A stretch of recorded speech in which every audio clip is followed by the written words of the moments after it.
నమస్తే SRK news కి స్వాగతం. ముందుగా హెడ్లైన్స్.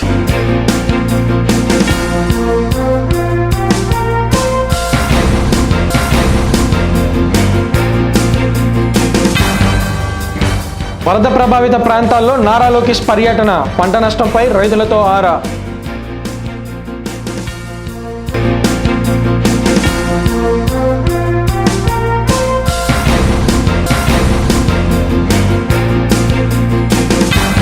అందుబాటులోకి వచ్చిన విజయవాడ కనకదుర్గ ఫ్లైఓవర్ వర్చువల్ ద్వారా ప్రారంభించిన కేంద్ర మంత్రి గడ్కరీ, సీఎం జగన్మోహన్ రెడ్డి.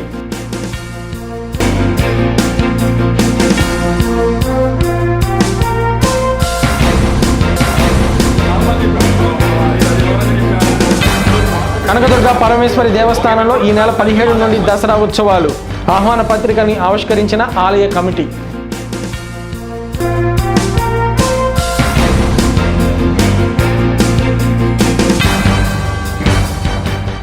గుంటూరు జిల్లా వరద ప్రభావిత ప్రాంతాల్లో తెలుగుదేశం పార్టీ జాతీయ ప్రధాన కార్యదర్శి నారా లోకేష్ శుక్రవారం పర్యటించారు.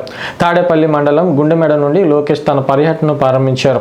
మంగళగిరి, తెనాలి, వేమూరు నియోజకవర్గాల్లో నీటి మునిగిన పంటను పరిశీలించి రైతులతో మాట్లాడారు. తెలుగుదేశం పార్టీ నాయకులు ఆలపాటి రాజేంద్ర ప్రసాద్, నక్క ఆనందబాబు, అనగాని సత్యప్రసాద్, తెనాలి శ్రావణ్ కుమార్తో పాటు ఇతర నాయకులు, కార్యకర్తలు లోకేష్ పర్యటనలో పాల్గొన్నారు. అందరూ తెలుసు, మహారాష్ట్రలో బాగా వర్షాలు పడుతున్నాయి, తెలంగాణలో బాగా వర్షాలు పడుతున్నాయి, అందరూ తెలిసిన విషయం. కానీ ఎక్కడ కానీ ప్రభుత్వ యంత్రాంగం స్పందించే పరిస్థితి లేదు. అంతెందుకు, ఆంధ్ర రాష్ట్ర ముఖ్యమంత్రి గారు వరదల గురించి సమీక్ష ఎప్పుడు చేశారు? నిన్న కాక మొన్న.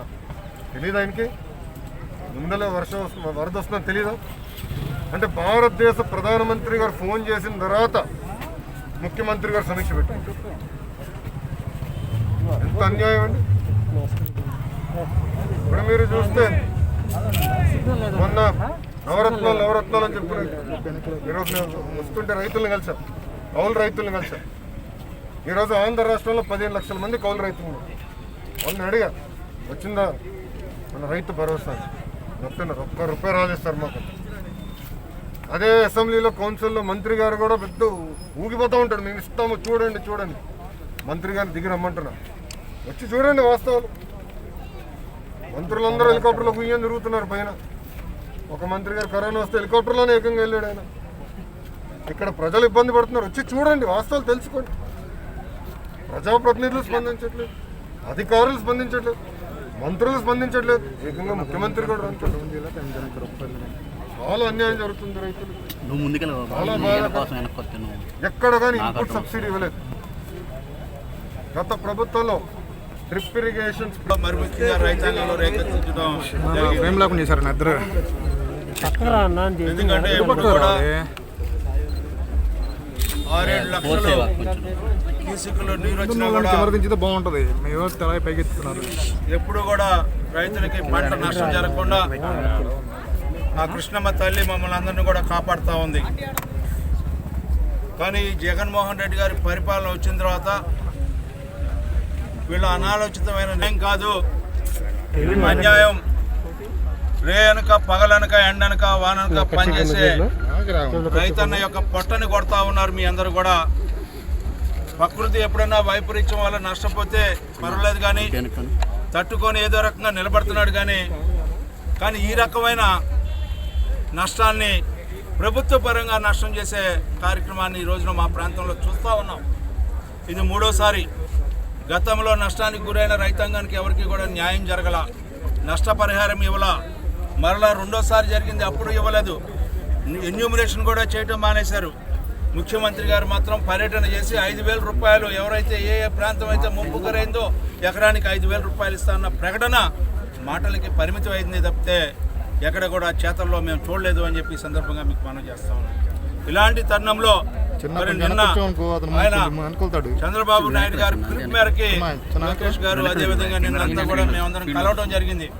నేను మన ప్రాంతాలన్నింటినీ చూడాలి అని చెప్పానంటే మేము అన్నాం 1-2 రోజులు చూసిన తర్వాత వెళ్దామంటే కాదు, వెంటనే చూడాలని చెప్పి ఆయన చెప్పడం.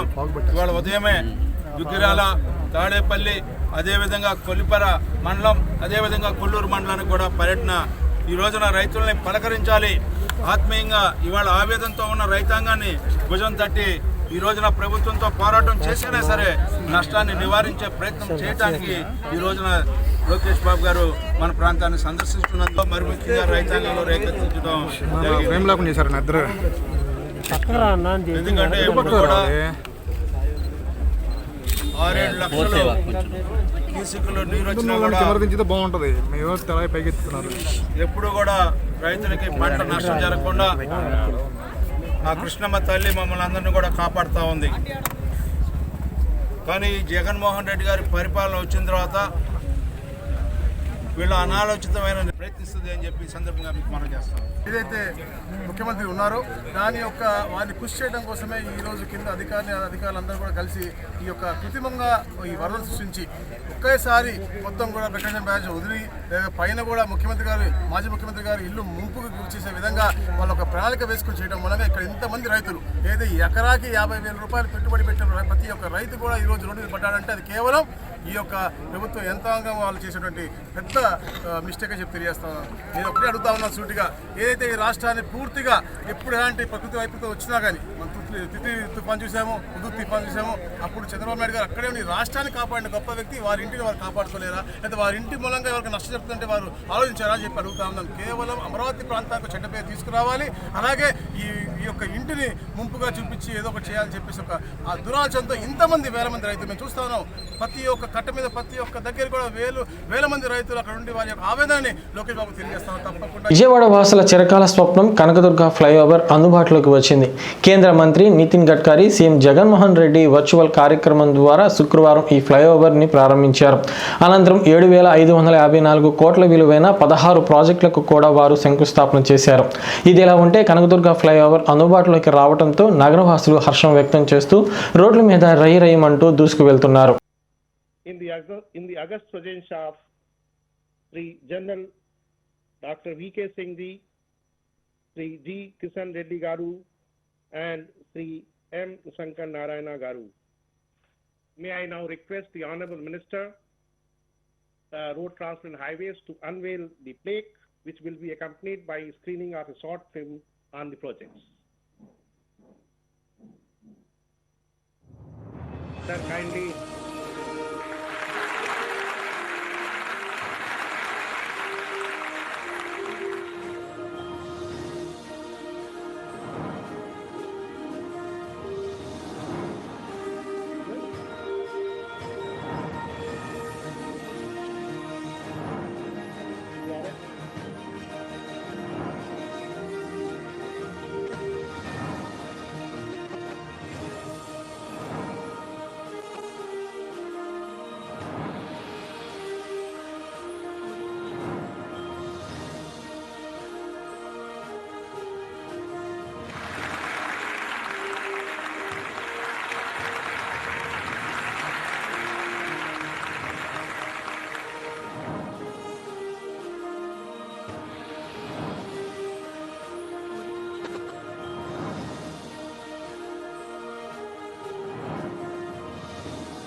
Under the guiding light from the Honorable Prime Minister Shri Narendra Modi and capable execution by the Minister of Road and Transport Shri Nitin Gadkari, ably supported by the Chief Minister of Andhra Pradesh Shri Y.S. Jagan Mohan Reddy, Andhra Pradesh is zooming fast on the track of success with the infra projects worth rupees 15,592 crore.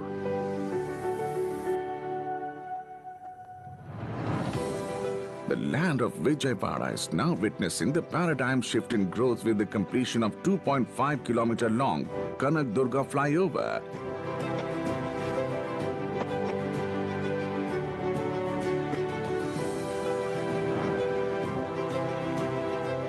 This 6-lane structure is built on the unique spine and wing structure and resting on a single pier, an engineering marvel. Underneath, it has a 4-lane road, which will reduce the travel time from 30 to 45 minutes to just 5 minutes. Ben Circle is the heart of the city. And to ease traffic congestion, a 6-lane flyover was envisaged. Now the day has come when 3 lanes are complete for dedication to the nation, and other 3 lanes are up for the Bhumi Pujan. The list doesn't end here. Andhra Pradesh is scheduled to get 28 ROBs under Setu Bharatam scheme. Today, 2 ROBs shall be handed over to the state near Chittoor. On this historic day, many more projects are being launched, and these are 4-laning of Kadapa to Kurnool section of NH40, Vijayawada to Machilipattanam section of NH65, Nalagamapalli to AP Karnataka border section of NH4, 6-laning of Ranasthanam to Anandapuram section of NH16, and 2-laning with paved shoulder of Anantapuram to Kalyan Durg section of NH544DD. Guti to Tadipatri section of NH67 and Epparapalem to Ongal section of NH216.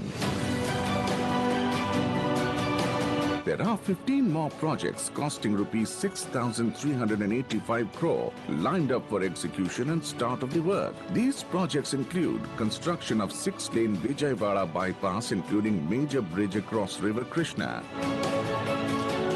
with paved shoulders of several sections of national highways, construction of 3 ROBs under Setu Bharatam, construction of 2 bypasses and 1 flyover on other national highways. Additionally, 36 numbers of works on state roads are being started under CRIF scheme. Further, DPR for 25 port connectivity roads having a length of 404 kilometers at a total cost of rupees 7,000 crores has been taken up. This will give better connectivity to ports like Visakhapatnam, Kakinada, Machilipattanam, Krishnapatnam under Bharatmala, Sagarmala Pariyojana. These projects shall usher the state of Andhra Pradesh into the new trajectory of growth and prosperity, spreading smile on the faces of its citizens.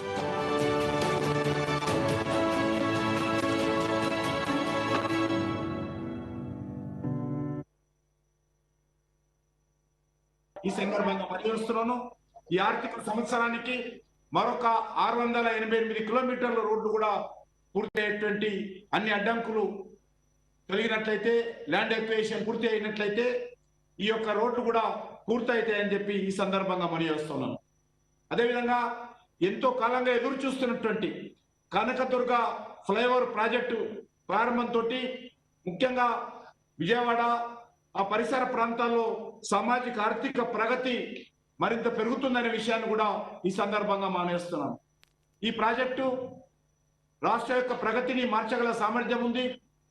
NH60ని 5,122 kilometres మేర 4 వరుసలుగా మార్చడము, దానిలో భాగంగా భవానీపురం నుంచి విజయవాడలోని కనకదుర్గమ్మ వారిది junction వరకు 6 lanes ఎత్తైన flyover నిర్మించడము Bezawada ప్రజలకు కేంద్ర ప్రభుత్వం అందిస్తున్నటువంటి కానుకని ఈ సందర్భంగా మనవిస్తున్నాము. సుమారు 500 కోట్ల రూపాయల ప్రతిష్టాత్మకమైనటువంటి ప్రాజెక్టు విజయవాడ నగర వాసులకు ట్రాఫిక్ కష్టాలను తప్పించి మరి అమ్మవారి దర్శనం చేసుకోవడం కానీ, ఇతర మరి హైదరాబాద్ లాంటి నగరానికి వెళ్ళడానికి కానీ ఇది అనుసంధానం చేసి మరి అందరికీ చేరువవుతుందని చెప్పి ఈ సందర్భంగా మనవిస్తున్నాను. మీకు అందరికీ తెలుసు, గుంటూరు నగరంలోని కన్యకా పరమేశ్వరి అమ్మవారి దేవస్థానంలో ఈ నెల 17 నుండి దసరా ఉత్సవాలు జరగనున్నాయి. ఉత్సవాలకు సంబంధించిన ఆహ్వాన పత్రికలను శుక్రవారం దేవస్థాన కమిటీ సభ్యులు ఆవిష్కరించారు. ఈ సందర్భంగా ఆలయ చైర్మన్ దేవరశెట్టి సత్యనారాయణ మాట్లాడారు. ఉత్సవాలు 9 రోజుల పాటు జరుగుతాయని, భక్తులు కోవిడ్ నిబంధనలు పాటించాలని సూచించారు.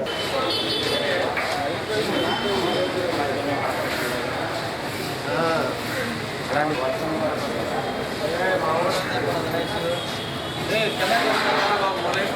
గుంటూరు గుళ్ళతో పాటు కనకొండగుడి కంచికపల్లి దేవస్థానం అన్నీ మా చేస్తున్నారు. నేను చాలా పట్టుకోడుతున్నాను. రిక్వెస్ట్ చేస్తున్నాను అంటే ఇక్కడ కార్యక్రమాలు చాలా గొప్ప చాలాసార్లు చెప్పాము. మనం అది వివరంగా చెప్పాము. ఫొటోస్ వాట్సాప్ పెట్టి చూపించాము. ఒక 20 ఫొటోస్ కలిపి మా చేస్తున్నారు. 9 కలిపి పెట్టుకున్నారు మాది కూడా. అలా కాకుండా కొద్దిగా స్పెషల్గా కవరేజ్ చేయమని రిక్వెస్ట్ చేస్తాను.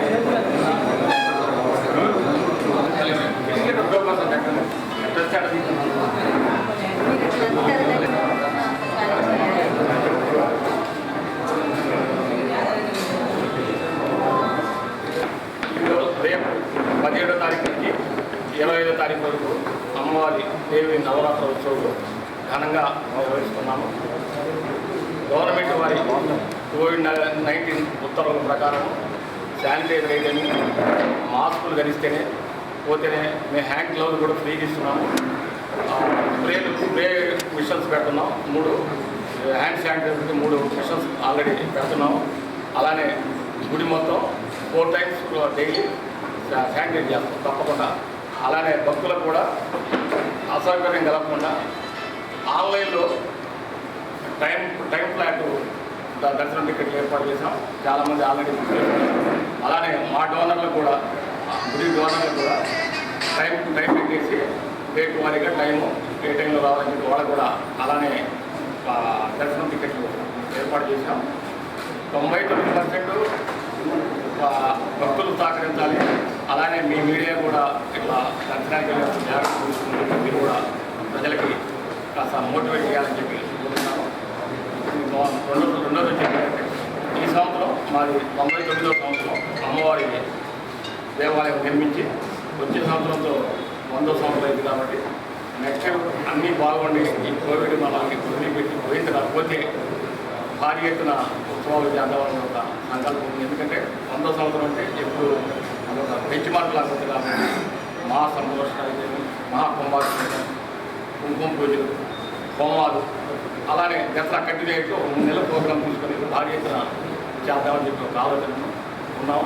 అలానే దేవాలయ డెవలప్మెంట్లో కూడా మీకు అంత జతంలో చూపించాలి. మేము 15 సంవత్సరాలైంది వచ్చి 15 సంవత్సరాల్లో దేవాలయానికి ప్రమాణం ఒక 10 కోట్ల రూపాయల ఆస్తి భక్తుల సహకారంతో అలానే పెద్దలు కాంతారా గారు, సుబ్బారావు గారు, కామేశ్వర గారు, పెద్ద పెద్దలు ఊళ్ళో ఉన్న పెద్దలను మాస్టర్ మైండ్ సెట్, అలానే మిట్టపల్లి ఇంజనీరింగ్ కాలేజ్ వాళ్ళకి అట్లా తెలియజేత ఉదాహరణకి పెద్దలంతా సహకరించి సుమారు 10 కోట్ల ఆస్తి వాళ్ళందరూ సహకారంతో డెవలప్మెంట్స్కి అయితే సదుపాయాలకి ఇప్పటివరకు డొనేషన్ తీసుకొని బాగా చేసాము. ఇంకా ముందు కూడా కొద్దిగా పనులు ఉన్నాయి. అమ్మవారి దేవాలయం మొత్తం ఇతరులతో సొంత దేవాలయంలాగా చేద్దామని ఆలోచనతో చేసాం. ఆల్రెడీ 70% 25% కూడా వచ్చే 2-3 నెలల్లో పూర్తి అయిపోతుంది. తప్పకుండా గ్రామంలో ఎక్కువ మంది ఉదయం వస్తే బాగుంటుంది. వాళ్ళకి కూడా మీరు కొంచెం మోటివేట్ సాయంత్రం వచ్చేదానికి ఉదయం వచ్చే క్రౌడ్ తక్కువ కాబట్టి ఉదయం వచ్చి ఎప్పుడైనా అమ్మవారి దర్శించుకోవడం ఒక పద్ధతి కాబట్టి ఉదయం వచ్చేసరికి ఎక్కువ మంది ప్రపంచం కొంచెం మోటివేట్ చేయండి. అలానే మేములో ఎక్కడ ఏ దేవాలయంలో గర్భగుడిలోకి నిలవలేదు. కానీ మా అమ్మవారి సాంప్రదాయం ప్రకారం గర్భగుడిలో శాశ్వత పూజలు ఉంటాయి. 3 దఫలు 4 బ్యాచ్లుగా అంటే 6 దఫలు 4 బ్యాచ్లుగా మేము ప్రతి సంవత్సరం చేస్తాం. గంటకి మనం కేటాయించి ఇట్లా లోపల కూర్చోడానికి ఇబ్బంది కాబట్టి కళ్యాణ మండపంలోనే భౌతిక దూరం పాటిస్తారు. మూకుమ్మడిగా కుంకుమ పూజ చేసిన తర్వాత అమ్మవారి దర్శనం చేపిస్తాం. తప్పకుండా మా శాశ్వత పూజ భక్తులు కూడా ఇది సహకరించిన పత్రికలు కూడా ఆల్రెడీ ప్రచురించాం. అందరితో పాటు తమకు సంక్షేమ పథకాలు వర్తింప చేయాలని ఆశా వర్కర్లు డిమాండ్ చేశారు.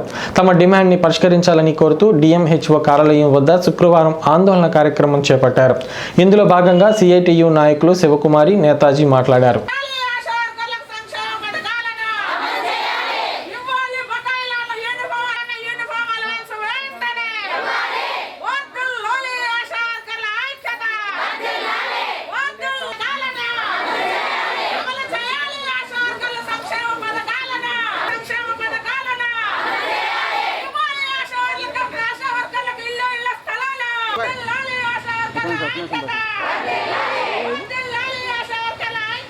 ఆశా వర్కర్లని గ్రామ వార్డు సచివాలయాలకు అప్పచెప్పరాదని, రిటైర్మెంట్ అయిన వాళ్ళకి రిటైర్మెంట్ బెనిఫిట్స్ ఇవ్వాలని, సంక్షేమ పథకాలు అమలు చేయాలని డిఎంహెచ్ ఆఫీస్ దగ్గర ధర్నా నిర్వహించడం జరుగుతుంది. ఆశా వర్కర్లు కేంద్ర ప్రభుత్వ పథకంలో భాగంగా నియమించిన వాళ్ళు. ఈరోజు వారికి కేంద్రం రాష్ట్రం కలిపి వేతనం ఇస్తూ ఉంది. అట్లా కాకుండా ఈరోజు రాష్ట్ర ప్రభుత్వం ఆశా వర్కర్లని సచివాలయాలకి వార్డులకు కేటాయించాలని చూస్తూ ఉంది. గతంలో 1000 పాపులేషన్ ఉన్న పరిధిలోనే ఆశా వర్కర్లు పనిచేసేవాళ్ళు.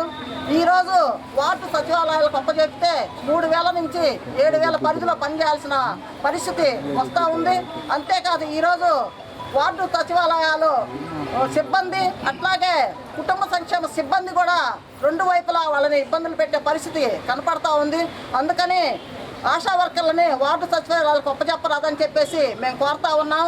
ఈరోజు మరి ఎమ్మెల్యేకి ఒకసారి ఎన్నికైతే జీవితాంతం పెన్షన్ తీసుకునే పరిస్థితి వస్తూ ఉంది. మరి ఆశా వర్కర్లు 15-16 సంవత్సరాల నుంచి ఇందులో పనిచేస్తూ ఉన్నారు. వాళ్ళకి రిటైర్మెంట్ మాత్రం ఇస్తున్నారు తప్పితే బెనిఫిట్స్ ఇవ్వాల్సిన పరిస్థితి ఉంది. అందుకని వాళ్ళకి రిటైర్మెంట్ ఇవ్వాలని, అంతేకాదు ఈరోజు సగం వేతనం పెన్షన్గా ఇవ్వాలని చెప్పేసి కూడా కోరుతా ఉన్నాం.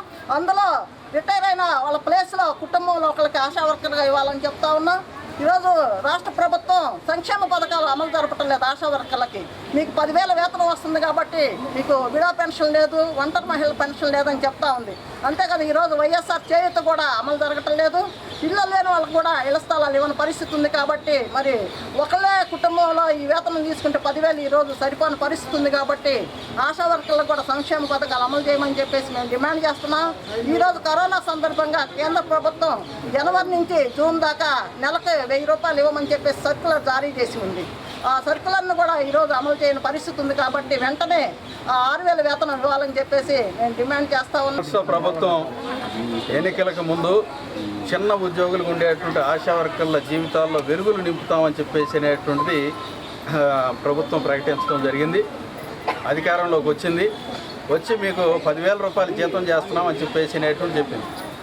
జీతం చేస్తున్నామని చెప్పిన మరుసటి నెలలోనే అనేక మందిని మీకు 60 సంవత్సరాల వయసు వచ్చింది కాబట్టి మీకు అర్హత లేదు పనిచేయడానికి అని చెప్పేసి అనేటువంటిది వాళ్ళందరినీ తొలగించడం జరిగింది. అంటే ఈ 10,000 రూపాయల జీతం ఒక్క నెల కూడా తీసుకోకుండా రిటైర్ అయినటువంటి ఆశా వర్కర్స్ ఉన్నారు.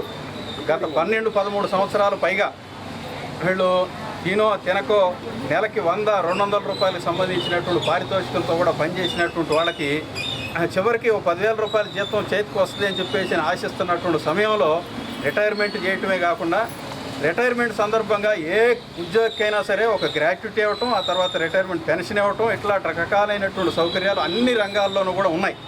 ఆఖరికి ప్రైవేట్ రంగంలో కూడా 5 ఏళ్ల పాటు పనిచేస్తే ఆయనకి సర్వీసును బట్టి గ్రాట్యుటీ ఇవ్వాలని చెప్పేసి అనేటువంటిది గ్రాట్యుటీ చట్టం చెప్తా ఉంది.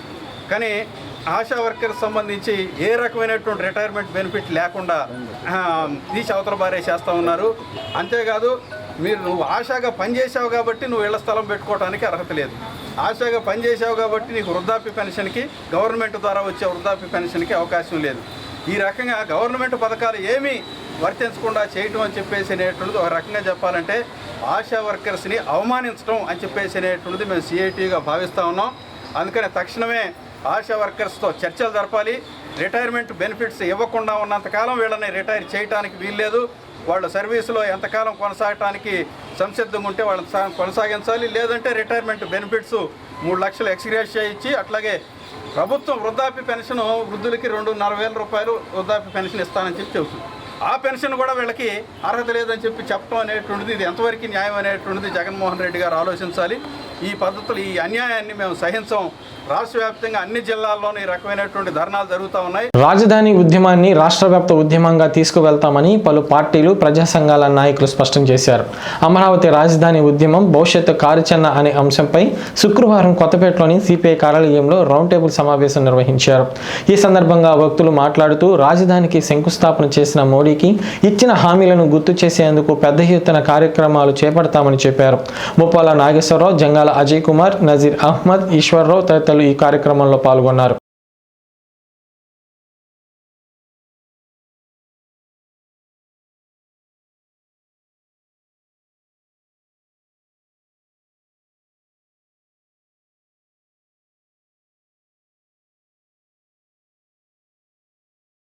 పార్టీ సీనియర్ నాయకులు మాజీ ఎమ్మెల్యే ఈశ్వరరావు గారు, ఈ రౌండ్ టేబుల్ సమావేశానికి అధ్యక్షత వహించిన అజయ్ కుమార్ గారు,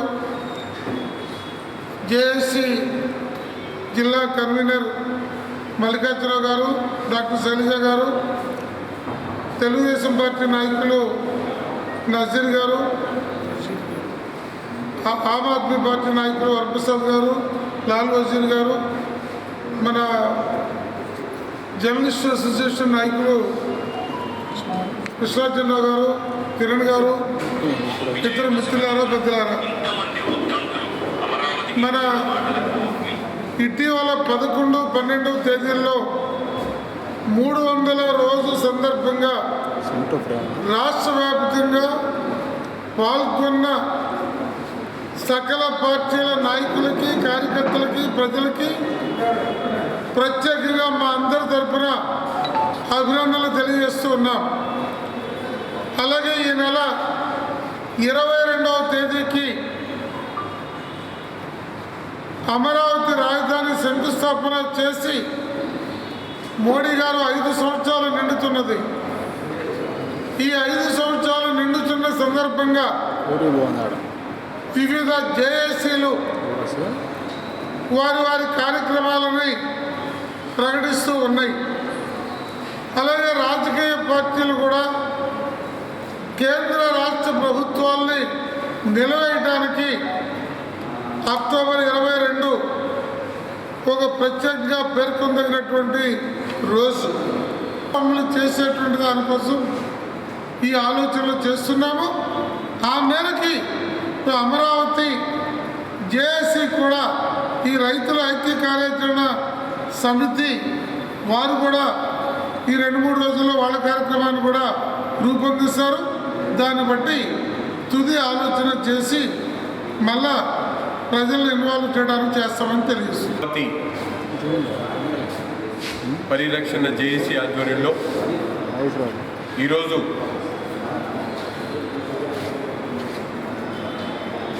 సిపిఐ భవన్లో ఏర్పాటు చేసినటువంటి రౌండ్ టేబుల్ కాన్ఫరెన్స్లో పెద్దలు అనేక మంది పాల్గొన్నారు. తప్పనిసరిగా రేపు 22వ తారీఖున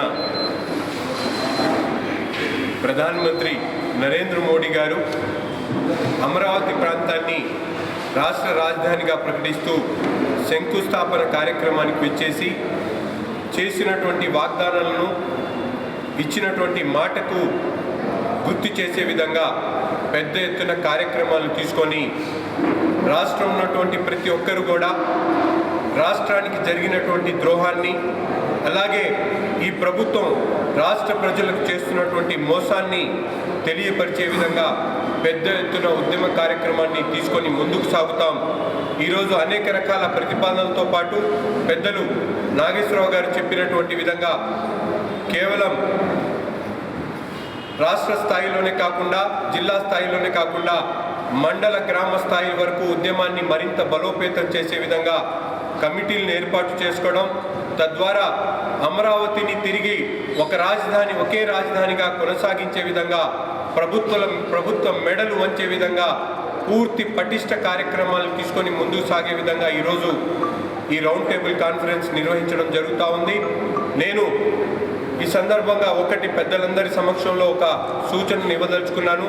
మేము కూడా ప్రధానమంత్రి గారికి తప్పనిసరిగా ఆయన తెచ్చినటువంటి నీళ్లు, మట్టి ఏదైతే ఉందో తిరిగి పంపించే కార్యక్రమాన్ని తీసుకొని ప్రధానమంత్రి కళ్ళు తెరిచే విధంగా ఈ కార్యక్రమాన్ని తీసుకుంటే బాగుంటుందని చెప్పి నేను పెద్దలందరి ముందు ఒక సూచనను పెట్టడం జరుగుతూ ఉంది. నర్సాపేటలో చేపట్టిన ఫిర్దౌస్ మసీదు అభివృద్ధి పనులను ఎమ్మెల్యే గోపిరెడ్డి శ్రీనివాసరెడ్డి శుక్రవారం పరిశీలించారు.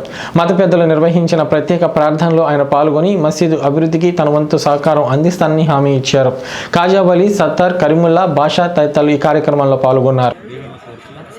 కరోనా కష్టకాలంలో నర్సరావుపేట పట్టణంలో కరోనా పూర్తిగా నివారించగలిగినందుకు ప్రజలందరికీ కూడా, ఇక్కడ ఉన్న సోదరులందరికీ కూడా నా హృదయపూర్వక ధన్యవాదాలు తెలుపుతున్నాను. అదేవిధంగా ఈ మసీదుని ఎక్స్టెండ్ చేస్తూ సరిపోకుండా విధంగా ఈరోజు ఎక్కువ మంది ఇక్కడ ప్రార్థనకు వస్తున్న నేపథ్యంలో ఈ మసీదుని ఎక్స్టెన్షన్ చేసే కార్యక్రమం కూడా, పెద్దది చేసే కార్యక్రమం కూడా చేస్తున్నారు. దీనికి మరి మా వంతు సహాయార్థం కావాల్సిన ఇసుకని ఏర్పాటు చేయమని అడిగారు పెద్దలందరూ. నేను ఆల్రెడీ జేసీ గారితో కూడా మాట్లాడాను. సో అధికారుల అనుమతితో తప్పకుండా దానికి కావాల్సిన ఇసుకని ఉచితంగా నేనే ఏర్పాటు చేయడానికి ముందుకు వచ్చామని చెప్పి ఈ సందర్భంగా తెలియజేస్తాను. అదేవిధంగా ఈ ప్రాంతంలో ఏదైతే మన ఇస్లాంపేట కానీ వెంకటరెడ్డి నగర్ కానీ 14th ఫైనాన్స్లో దాదాపు ₹1 పెట్టి ఈరోజు సిమెంట్ రోడ్లు, డ్రైన్స్ ఇవన్నీ కూడా నిర్మాణం చేస్తున్నాం. అదేవిధంగా పైప్ లైన్లు కూడా మొత్తం మంచినీటి సప్లై ఎక్కడైతే లేదో 7, 8, 9 వార్డుల్లో మొత్తం పైప్ లైన్లు కూడా వేస్తున్నాం. రేపు మార్కెట్ యార్డ్ దగ్గర కొత్తగా ఓవర్ హెడ్ ట్యాంక్ శంకుస్థాపన చేస్తున్నాం. ఈ ప్రాంతానికి అంతా కూడా మంచినీటి సప్లై పూర్తిగా అనర్గళంగా ఎక్కడ ఇబ్బంది పడకుండా ఉండాలని ఈరోజు ఈ మార్కెట్ యార్డ్లో రేపు శంకుస్థాపన చేసే కార్యక్రమాలు చేస్తాం. ఈ ప్రాంతం అంతా కూడా అభివృద్ధి చెందాలి, ప్రజలందరూ సంతోషంగా ఉండాలి. ముఖ్యంగా శానిటేషన్, మంచినీళ్ళు ఇబ్బంది లేకుండా ఈ ప్రాంతం అంతా కొన్ని ప్రాంతాల్లో రోడ్లు, డ్రైన్స్ ఇవి కూడా లేవు, అవి కూడా నిర్మాణం చేసి ఇదంతా పరిశుభ్రంగా ఉండేటట్టు.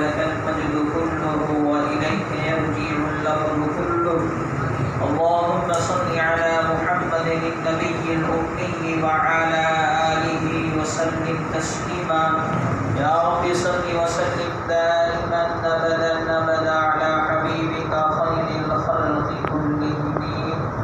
اللهم إنا نسألك الهدى والتقى والعفاف والغنى. اللهم إنا نسألك الجنة ونعوذ بك من النار. وأدخلنا الجنة مع الأبرار يا عزيز يا غفار يا رب العالمين.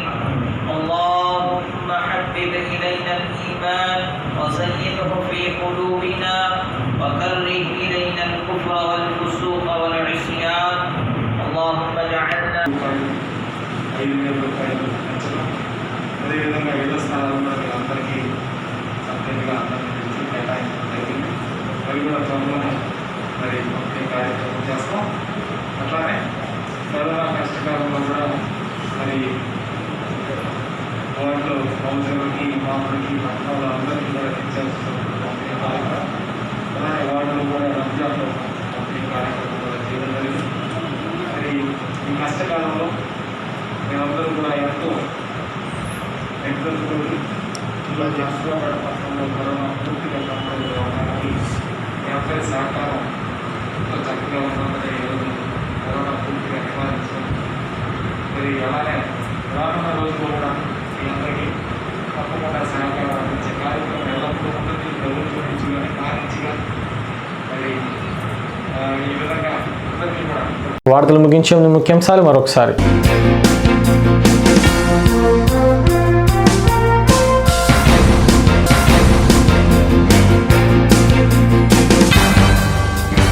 వరద ప్రభావిత ప్రాంతాల్లో నారా లోకేష్ పర్యటన, పంట నష్టంపై రైతులతో ఆరా.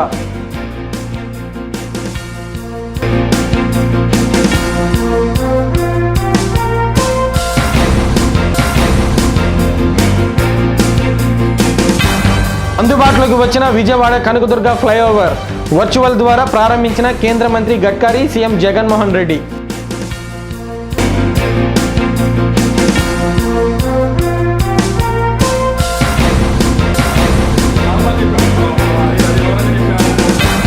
కనకదుర్గ పరమేశ్వరి దేవస్థానంలో ఈ నెల 17 నుండి దసరా ఉత్సవాలు. ఆహ్వాన పత్రికని ఆవిష్కరించిన ఆలయ కమిటీ.